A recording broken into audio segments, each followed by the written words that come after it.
8 en punto, bienvenidos a Milenio 20 horas. Morena presenta su lista definitiva de candidatos plurinominales para el Congreso de la Unión. Marcelo Ebrard, Ricardo Monreal, Gerardo Fernández Noroña y otros más oficializaron ya su registro.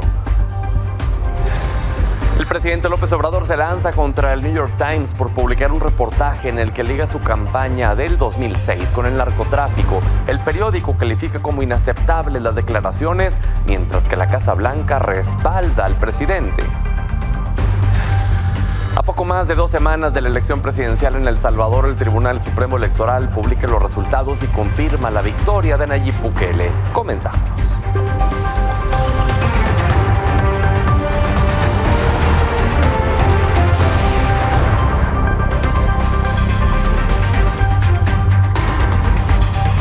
Gracias por brindarnos el honor de su sintonía. Vamos con la información de este jueves 22 de febrero de 2024.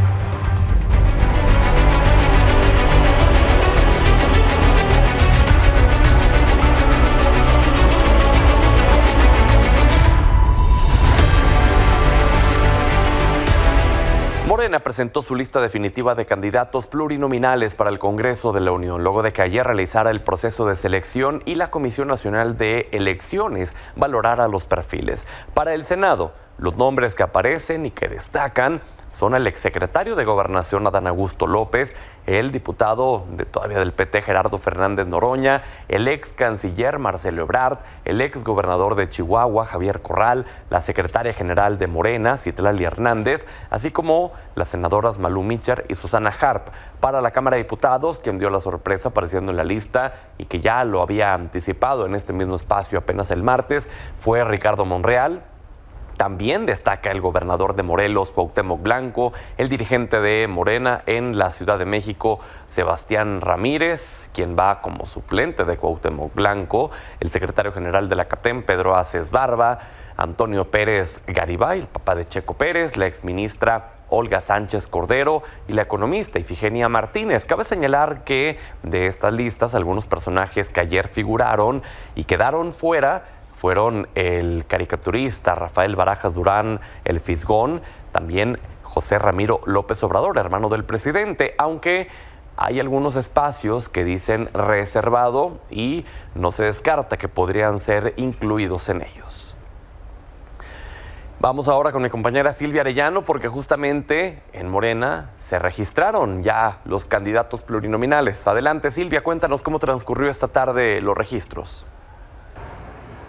Hola, ¿qué tal, Pedro? Muy buenas noches. Así es, hoy se llevó a cabo este registro de los aspirantes de Morena plurinominales, tanto para la Cámara de Diputados como para el Senado. Se puede informar que estuvieron presentes las corcholatas presidenciales. Primero llegó Ricardo Monreal, después Marcelo Ebrard y posteriormente Adán Augusto López. Algunos se les vio contentos en este registro, sin embargo, hubo quienes no estaban en esta lista, estuvieron presentes en esta reunión, en este lugar donde se llevó a cabo el registro en un hotel de Avenida Revolución, como el exgobernador de Oaxaca, Alejandro Murat. Incluso estuvo reunido por unos minutos con Mario Delgado, sin embargo, pues no quiso hacer declaraciones a su salida. Vamos a escuchar y ver parte de lo que sucedió en este registro. ¿Muy abajo en la lista, Marcelo? Los senadores todos somos iguales. Pero va a luchar para que sea el coordinador, como se había dicho en el primer acuerdo. Pero ese no fue el acuerdo. Ese era el acuerdo, ¿no? Fue el acuerdo de la cena, Marcelo. Se lo va a disputar con el exsecretario de Gobernación. Pero eso es después, la coordinación. Es después. ¿O se llegó a algún consenso o algo? Con mucho respeto, a mí no me ocupa dar información. Pero de lo que platicaron ahorita, ¿sí? ¿Se dijo algo de la lista? ¿Por qué no había aparecido? Pedro, algunos de los que aparecieron también en esta lista definitiva de Morena son el actor Sergio Mayer, él ya fue también diputado federal, así como el expanista y exgobernador Javier Corral. Muy bien, Silvia, gracias por el reporte. Seguimos pendientes, buenas noches. Buenas noches. Quien también se quedó fuera de las listas fue el vocero de la presidencia, Jesús Ramírez, aunque ayer su nombre apareció en el sorteo de Morena. Hoy negó tener alguna aspiración para ser diputado o que él haya entregado documentación para la candidatura. Explicó que fue incluido de manera automática en la tómbola porque es consejero nacional del partido y que no fue necesario declinar ante el partido. Insistió que esto demuestra que la insaculación fue real y que no hay dados cargados para nadie. Hizo un sorteo y tomó como base la lista de consejeros nacionales. Yo soy consejero nacional del partido, porque es mi derecho ser militante de una organización y representante. Entonces, pero pues tomó esa lista, hizo la tómbola, apareció mi nombre en ese sorteo, pero hasta ahí. Yo nunca me he anotado a una candidatura de diputado, senador. Y hace unos momentos tuve la oportunidad de platicar con Gerardo Fernández Noroña sobre su senaduría plurinominal. Gerardo, gracias por regalarnos estos valiosos minutos. No, hombre, al contrario, Pedro, gracias a ti. Un abrazo al auditorio, a la orden. ¿Cómo toma esta incorporación a las listas plurinominales al Senado de la República? Por Morena. Fíjate que para mí es un honor servir al pueblo, servir a la patria, de una responsabilidad tan importante. La verdad es que es la primera vez que yo voy a ser pluri. Yo siempre he sido de mayoría. Yo larga vida al pueblo de Iztapalapa, he sido 3 veces diputado por Iztapalapa, 3 veces de mayoría, y ahora pues con la intención de que acompañe yo a Claudia Sheinbaum Pardo por sus recorridos por el país y de que apoye a candidatos, a gobernadores, a senadores, a diputados que andan en todo el país apoyando, es que se determinó que fuera yo a la lista del Senado, y estoy muy agradecido. Es decir, ¿va por Morena, lo que quiere decir que ya no estará en el Partido del Trabajo? Pues mira, pues yo soy del movimiento y estoy muy agradecido con el Partido del Trabajo, y voy a hacer campaña también porque queremos el Plan C, y entonces hay lugares donde se decidió ir aparte para lograr los 2 tercios, por ejemplo en los senadores, te pongo un ejemplo en Oaxaca. Entonces ahí vamos a apoyar la candidatura del PT, habrá algún estado donde sea el Partido Verde, habrá donde vaya a apoyar a los candidatos de los 3 partidos, dependiendo de la estrategia que armamos. En términos generales vamos aliados en 246 distritos de los 300, si mal no recuerdo. Entonces yo estoy trabajando para todos, como lo he hecho siempre en el movimiento, pero es cierto que esta determinación de la inclusión, pues sí, implica un paso político importante, ¿no? Que estoy... Aquí podría aplicar un poco aquel dicho que dicen, es mejor ser cabeza de ratón que cola de león. Digo, en el Partido del Trabajo usted es pues se podría decir, el máximo referente de este partido, y en Morena pues hay mucha competencia. No, en Morena mis compañeras y compañeros pues me reconocen, me valoran, pues quedé en tercer lugar de la búsqueda de su momento de la Coordinación Nacional de los Comités de Defensa de la Cuarta Transformación, que terminó convirtiéndose en la candidatura a la presidencia. Ese tercer lugar no lo hubiera yo podido obtener solo con el enorme respaldo del PT, que yo agradezco mucho. Eso fueron sectores del movimiento, de Morena y del Verde, o sea, y del pueblo. No, yo creo que aquí no somos hermanos, hombre. Morena y PT y Morena somos hermanos, aunque también, como digo, Caín y Abel también eran hermanitos. Pero la verdad es que somos un mismo movimiento. Yo he estado en Morena, en la permanente, los últimos años, en la fracción de Morena.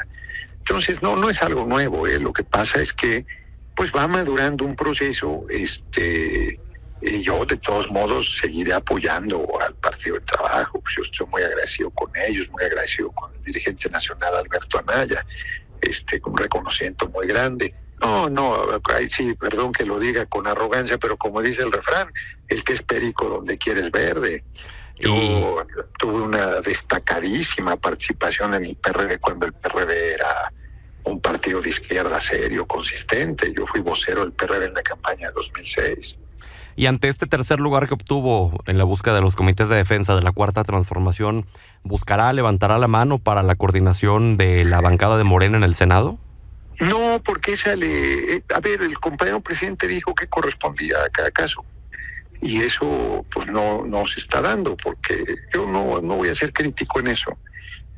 Ahorita para mí lo importante es la unidad, para mí lo importante es que ganemos la presidencia frente a la ofensiva feroz que hay de narcopresidente, narcocandidata, que es una ofensiva una conjura internacional de las izquierdas con la izquierda y las derechas, de nomás una conjura internacional de las derechas que quieren descarrilar el proceso, que saben que va a ganar Claudia y que están haciendo todo por deslegitimar el proceso. La publicación hoy del New York Times es una majadería. Yo no sé inglés, pero me dicen que Pasquín en inglés se dice New York Times. O sea, es un troll center que está mandando millones de mensajes. Y es una campaña que lleva años, no la de narcopresidente, sino que la falta de medicamentos, que la falta de medicamentos para niños con cáncer, y que violencia cae, pero no, como dicen, hay resultados. Toda la campaña que han hecho por años de provocaciones, las movilizaciones de transportistas, y ahora esto, que además han hecho en otros países, lo hicieron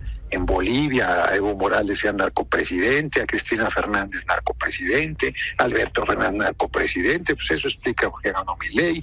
En Estados Unidos con Donald Trump una campaña feroz de calumnias contra Hillary Clinton, más allá de lo criticable que es el personaje, sí. Y se hace con inteligencia artificial. Estos millones de dólares hay metidos en favor de eso, de Berta Xochitl y Albert Ruiz. Entonces, frente a todo eso, pues nosotros que cerrar filas y no vernos el ombligo, hay posiciones críticas que yo tengo, pero que no expresaré en este momento. Claro, se lo preguntaba porque lo que se habla dentro de los pasillos de Morena y del Senado es que Marcelo Ebrard, que quedó en segundo lugar, a quien le correspondería la coordinación del Senado, él ni siquiera está interesado en tomarla y que por ende sería entre Adán Augusto López y usted quien podría tener esta coordinación. Bueno, a mí no me están invitando a encabezar, ¿no? A mí no me están invitando a encabezar. Yo voy como un senador de a pie.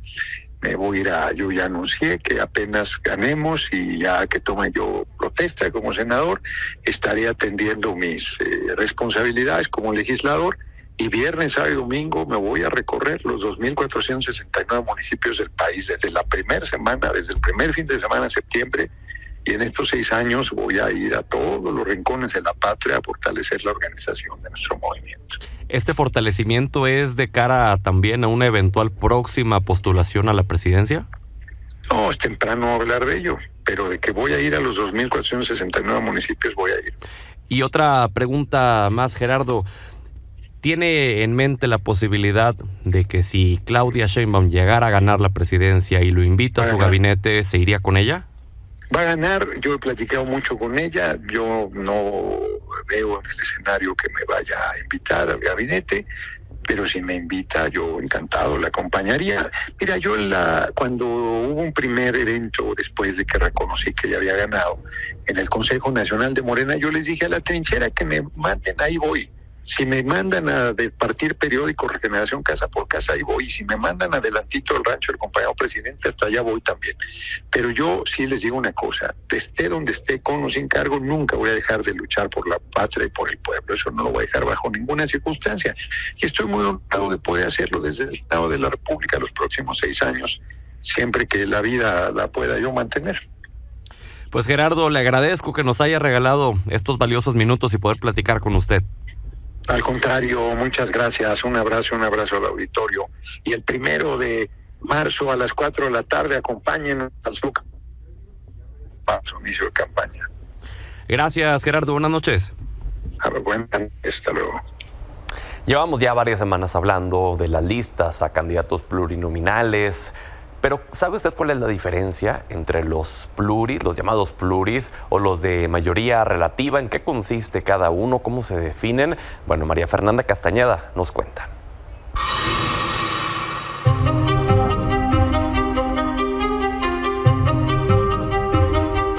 La jornada electoral en México cada vez está más cerca y las listas de candidatos para el Congreso de la Unión ya fueron reveladas. Están en juego 500 lugares en la Cámara de Diputados y 128 en el Senado. Para los partidos, la contienda inició internamente con la elección de sus candidatos uninominales, plurinominales y de primera minoría. ¿Pero en qué consiste cada uno? Cada 3 años, la Cámara de Diputados renueva a sus 500 integrantes. 300 de ellos son uninominales, elegidos con el principio de mayoría relativa, es decir, a través del voto popular y que representan uno de los 300 distritos de las 32 entidades federativas. Los 200 diputados restantes son los plurinominales, seleccionados por representación proporcional, que toma como base el número de votos obtenidos por cada partido en la elección. Entre más votos tengan, más serán los lugares que puedan ganar. Su objetivo es representar a las minorías e impulsar los proyectos de sus bancadas. Las dirigencias nacionales de cada partido deberán entregar al INE las listas de sus plurinominales divididos en 5 circunscripciones, que son las áreas geográficas integradas por varias entidades federativas. En cada una se establecen 40 fórmulas conformados por 20 mujeres y 20 hombres. Estos perfiles no harán campañas ni aparecerán en la boleta. Aquellos que ocupen los primeros lugares prácticamente tendrán su lugar asegurado en San Lázaro. Para que una fuerza política tenga derecho a que se asignen los diputados plurinominales, deberán obtener por lo menos el 3% de la votación.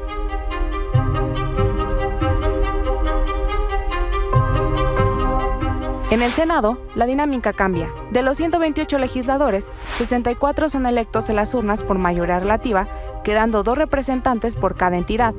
Otros 32 escaños son asignados para la vía plurinominal, llevándose el mismo proceso que en las diputaciones federales. Los 32 lugares restantes son ocupados por el principio de primera minoría, que consiste en asignar un escaño a los candidatos que obtuvieron el segundo lugar en las votaciones por cada estado. Aunque en algunos casos para ser diputado o senador plurinominal no se necesita una amplia trayectoria política, su permanencia en el Congreso de la Unión sigue siendo un tema polémico. En varias ocasiones, el presidente Andrés Manuel López Obrador ha planteado eliminarlos, una iniciativa que incluyó en su paquete de 20 reformas. La reforma electoral, reducir los gastos de campaña, lo que se destina a los partidos, eliminar las candidaturas plurinominales, o sea, reducir el número de diputados, de senadores. Pensamos que todavía podemos ahorrar más. No puede haber gobierno rico con pueblo pobre. Entonces, lo que ahorremos para que no le cueste tanto el gobierno al pueblo. Para Milenio Noticias, María Fernanda Castañeda. Vamos a la información sobre los candidatos presidenciales. Hoy Claudia Sheinbaum presumió la disminución de la inflación en México durante febrero. A través de redes sociales dijo que la economía florece cuando hay honestidad y se riega desde abajo, calificando esto como algo moral y sustantivo del humanismo mexicano. Por su parte, Xóchitl Gálvez hoy canceló su llamada conferencia de la verdad para celebrar su cumpleaños número 61. En redes sociales compartió un video en el que agradeció las felicitaciones dadas por su equipo y simpatizantes, en el que aparece junto a su hijo. Mientras que Jorge Álvarez Maínez esta tarde se registró ante el INE como candidato presidencial de Movimiento Ciudadano, acompañado de la dirigencia nacional del partido, recibió su constancia por parte de la consejera presidenta Guadalupe Tadei, quien le pidió apegarse a las leyes electorales. Al salir del instituto, el candidato dio un mensaje a los medios, donde dijo que una vez iniciada su campaña, en 90 días les dará la vuelta a Claudia Sheinbaum y Xóchitl Gálvez. Incluso dijo que si se aplicaran las leyes, ambos no estarían en la boleta presidencial. Y recordará usted a Eduardo Verástegui, quien tenía la intención de ser candidato presidencial por la vía independiente, que no juntó el número de firmas necesarias. Bueno, pues a pesar de esto se registró ante el INE para buscar la presidencia. A través de redes sociales informó que la respuesta del órgano electoral a su candidatura se dará a conocer este 29 de febrero. Expuso que cumplió todos los requisitos exigidos por el INE para el registro de firmas y sentenció que espera que el INE resuelva conforme a derecho su candidatura independiente.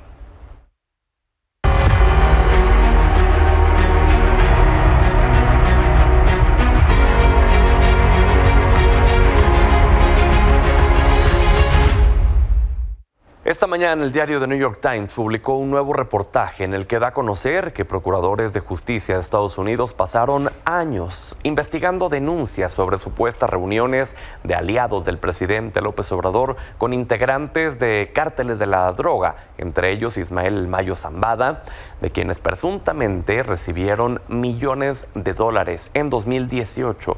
Sin embargo, el artículo aclara que aunque identificaron posibles vínculos entre los cárteles y socios de López Obrador, no encontraron ninguna conexión directa entre el propio presidente y las organizaciones criminales criminales, debido a que gran parte de la información provenía de informantes cuyos relatos pueden ser difíciles de corroborar. Ante esto, el presidente López Obrador respondió de manera tajante, acusando un tono prepotente en el reportaje que relaciona su campaña de 2018 con recursos ilícitos por parte de cárteles del narcotráfico y filtró los datos de la periodista encargada del artículo. Además, exigió al gobierno de Estados Unidos que se pronuncie al respecto.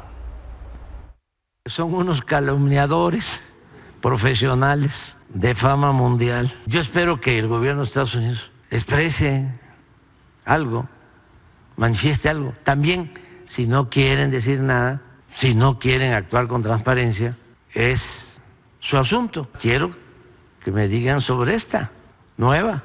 ¿No lo sabían? ¿De qué manera esta nueva relación podría afectar las relaciones bilaterales y los esfuerzos conjuntos entre ambos países? De ninguna manera, no pueden afectar.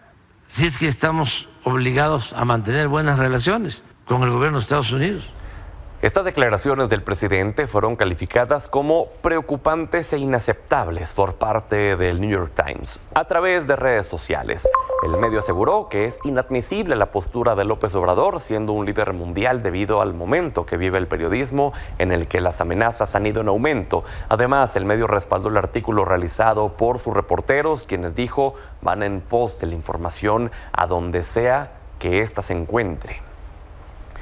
Reaccionó también la Casa Blanca. Aclaró que no está investigando al presidente López Obrador por sus supuestos nexos con el narco durante su campaña presidencial del 2018. El portavoz del Consejo de Seguridad Nacional de Estados Unidos, John Kirby, señaló que el Departamento de Justicia debería ampliar la información sobre las supuestas investigaciones a los colaboradores cercanos del mandatario mexicano. Además, reiteró, el Departamento de Justicia ya había dejado en claro que no existía ninguna investigación en contra del presidente.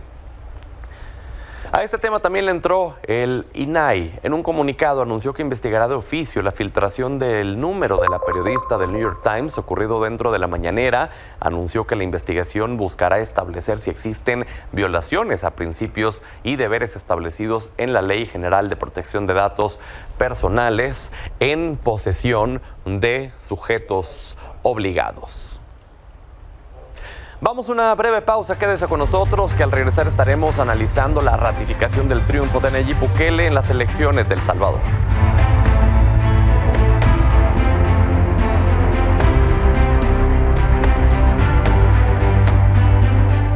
Jueves de Mirada Latinoamericana con nuestra colaboradora Daniela Pacheco. Siempre es un gusto tenerte con nosotros, Daniela. El gusto es mío, Pedro. Oye, luego de 2 semanas de las elecciones de El Salvador, ya se ratifica, ahora sí, el triunfo de Nayib Bukele. Imagínate, 2 semanas después estamos hablando de los resultados de las elecciones en El Salvador. Y antes, digamos, de pasar a las ideas principales, me gustaría poner un antecedente aquí en la mesa.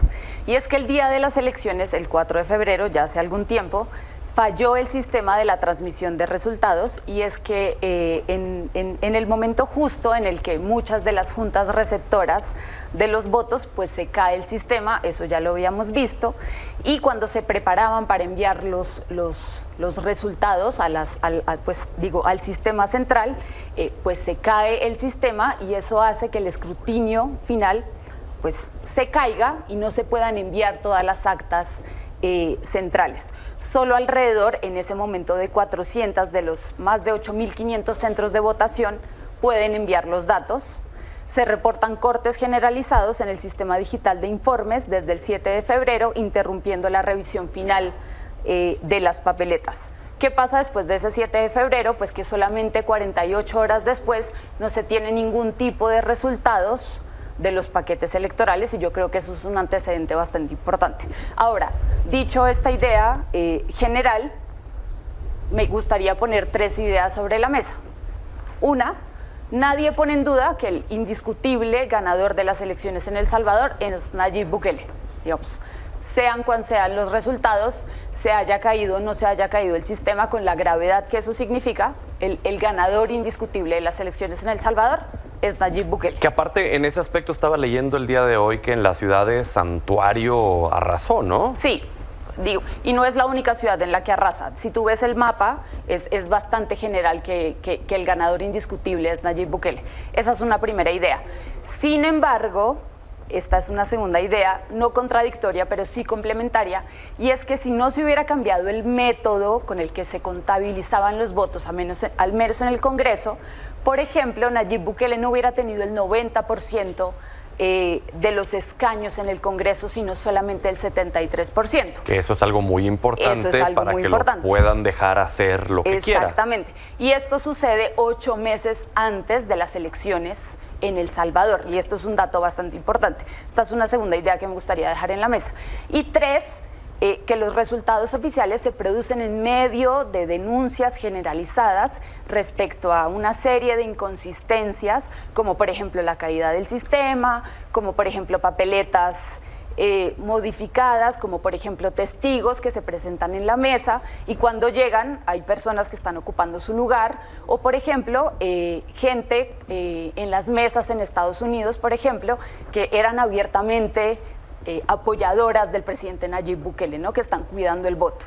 Entonces, organizaciones como la OEA han manifestado que hay bastantes irregularidades. Entonces, creo que alrededor de esas 3 ideas principales es que se mueve la elección o los resultados en El Salvador. Pero estos resultados no terminan siendo el reflejo de lo que ya se venía viendo en la popularidad tan enorme de Bukele en El Salvador. Sí, pero hay una cosa, no es lo mismo arrasar en unas elecciones con el 90% de aprobación que arrasar con el 70 o con el 65, ¿no? Porque empiezas un segundo periodo con ciertas críticas que a lo mejor no les estás dando lugar, como por ejemplo es el tema de la economía. Ya lo habíamos hablado en este espacio, ¿no? La gente dice, ok, estoy satisfecha o medianamente satisfecha con lo que has hecho con la seguridad, pero ¿qué está pasando con la economía?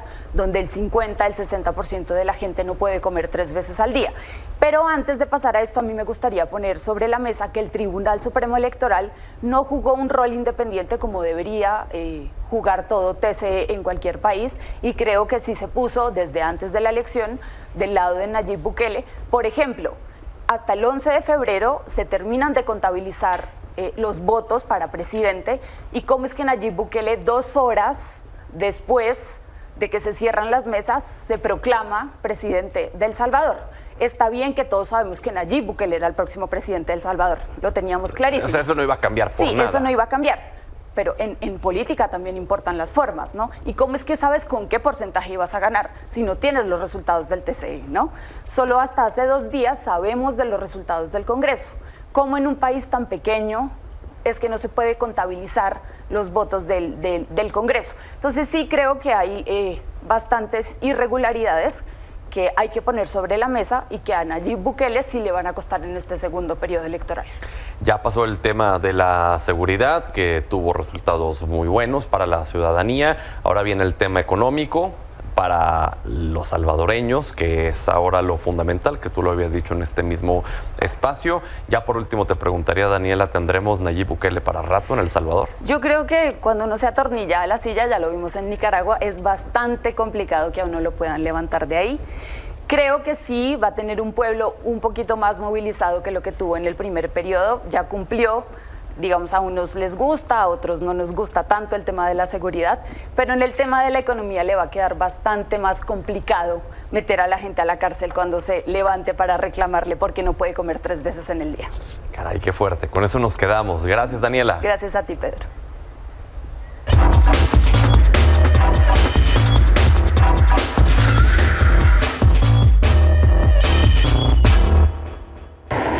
Axel Sánchez, como siempre es un gusto que estés con nosotros. Pedro? Oye, con buenas noticias, ¿no? Porque ya hay más marcas de automóviles en el país. Así es, justamente hoy se presenta la segunda marca en una semana, China, en México. Más marcas chinas. Así es, déjate comento que justamente con esta entrada de 2 nuevas marcas chinas, pues ya suman alrededor de 25 marcas del país asiático en el territorio nacional.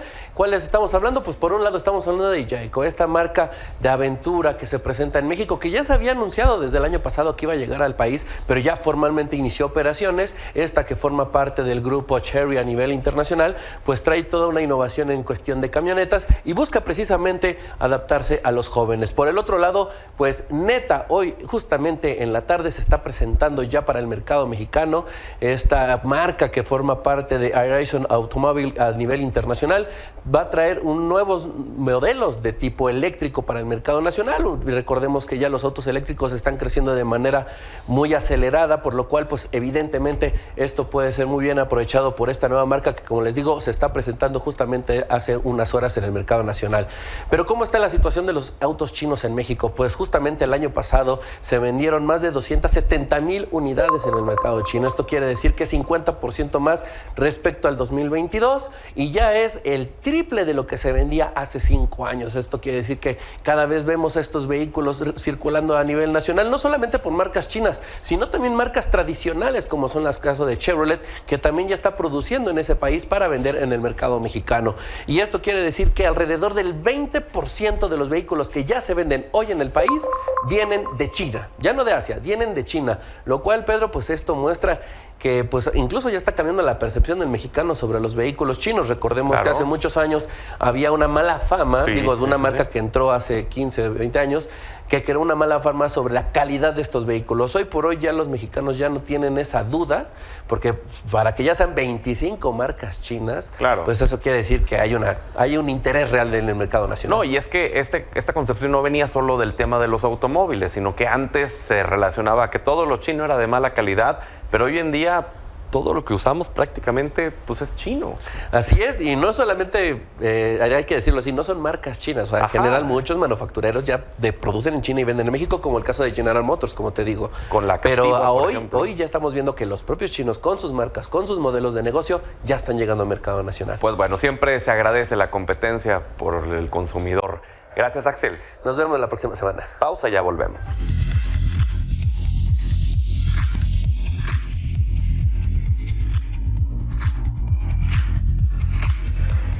Fernando Santillanes, bienvenido. Oye, cuéntanos de Neuralink, que ya este paciente puede controlar un mouse. Sí, fue impresionante esta semana. Esa noticia acaparó buena atención del mundo de la tecnología. Y es que hay que recordar esta empresa de Elon Musk, Neuralink, que lo que hace, o lo que está ya haciendo, porque ya no lo pretende hacer, ya lo está haciendo, es implantar un chip llamado Telepath, que va en una parte específica del cerebro. Ahí podemos verlo, es muy delgado, va dentro del cráneo, por llamarle de alguna manera, y se decía que la idea era que pueda interactuar una persona que no tenga movilidad, tal vez alguien cuadrapléjico que sufrió algún accidente, con interfaces digitales. Bueno, pues todo esto esta semana se resume en que Elon Musk dio a conocer que el primer humano que recibió este trasplante de Neuralink ya puede mover un mouse con la mente. Es decir, piensa que se mueva el cursor y se mueve. Y Elon Musk dijo, ¿qué sigue?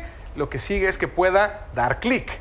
Es un proceso de aprendizaje también de estas ondas cerebrales que se comunican con el chip, las traduce en estas ondas eléctricas que una computadora interpreta, y por eso se pueden mover las diferentes cuestiones dentro de una interfaz digital. De lograrse que dé clics esta persona, pues lo que sigue es ya una interacción mucho más fácil y fluida con una interfaz digital. Imagínate lo que para millones de personas, miles de personas, estos avances podrán significar en un futuro. No es un producto comercial, no es algo que se venda. Mucha gente, de la otra vez que lo dijimos, empezó a escribir en redes sociales, bueno, ¿dónde me inscribo? Yo tengo a alguien familiar, yo quisiera estar. No hay una lista. Estos son todavía hasta cierto punto experimentos, pero ya con una certificación o avalada por las autoridades sanitarias de los Estados Unidos. Por eso la importancia. Oye, pero van avanzando rápido, ¿no? No tiene ni 2 semanas que lo platicamos en este espacio, que lo habían implantado con éxito, y ahorita ya está este avance. Así es, esperemos de verdad que este tipo de avances logren ayudar a personas que no tengan una movilidad total, que hayan tenido algún accidente, que como lo dijo Elon Musk, ayuden a que muchos se integren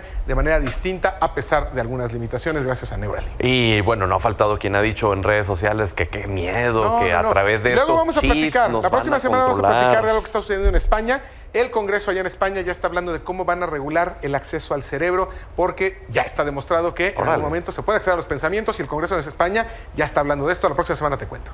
Caray, qué fuerte. Gracias, Fer. Nos vemos la próxima semana, Pedro.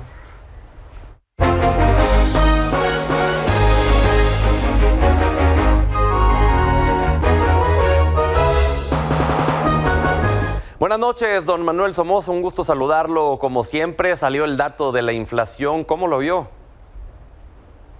Pedro, muy bien, muy buenas noches. Bueno, pues si quieres empezamos con ello. Salió el dato de la inflación de la primera quincena del mes de febrero en menos 0.10, y esto hizo que la inflación anual bajara del 4.87 al 4.45, lo cual es una magnífica noticia. Después me gustaría comentar que los principales índices de las bolsas en los Estados Unidos hoy volaron. El Dow Jones subió 1.18, el Nasdaq 2.96, el Standard & Poor's 2.11, la Bolsa Mexicana de Valores una alza bastante modesta de 0.20. Pero en Estados Unidos la razón fundamental fue que salieron los datos de Nvidia, que es una tecnológica dedicada a la fabricación de chips y de inteligencia artificial, y tuvo unos resultados verdaderamente impresionantes. Utilidades 700% por arriba de las alcanzadas el año anterior, y esto jaló a todo el Standard & Poor's 500 con sus 500 empresas y lo que sigue. O sea, fue un magnífico día no solo para las tecnológicas, sino para los principales índices en los Estados Unidos. Pero hubo mucha información también en el caso de México. Aquí lo que tuvimos fue, después del dato de la inflación, salieron las minutas de Banco de México, y de ahí se desprende que es muy posible que en el mes de marzo el Banco Central empiece a bajar la tasa de interés del 11.25 actual al 11%. Y también salió la revisión del PIB nacional, que ya nos habían adelantado que había crecido la economía en el 23, 3.1, se revisó el dato al alza, y ahora sabemos que el año pasado ya oficialmente crecimos al 3.2%. Fue verdaderamente un día de magníficas noticias para los mercados. Es decir, don Manuel, que en México las tasas podrían bajar a partir de marzo y en Estados Unidos a partir del verano. Exactamente. Ayer que salieron las minutas de la Reserva Federal, pues de ahí se desprende que va a ser muy difícil que la tasa en Estados Unidos empiece a reducirse antes del verano. Mi estimación muy personal es que a partir de junio las vamos a empezar a ver descender, y yo creo que podrán bajar entre 3/4 de punto y 1 punto. En cambio, en México creo que pueden bajar de 1 punto a 1,5 punto. Y en el caso del tipo de cambio, nuevamente lo vemos estable, ¿no? Ya llevamos varios días con un tipo de cambio estable. Pues sí, ha estado sobre niveles de 17.05. Hoy se presionó un poco por las minutas de la Fed de ayer, que dijeron que la tasa en Estados Unidos se mantendría alta, y entonces se subió a 17.13, pero finalmente está cerrando en 17.11, lo cual pues no es nada dramático. Pues muy bien. Tuvimos un magnífico día de mercados hoy, Pedro. Pues que así sea siempre, don Manuel. Gracias, como siempre. Ojalá y así fuera. Nos vemos mañana, Pedro. Muchas gracias. Hasta mañana. Buenas noches.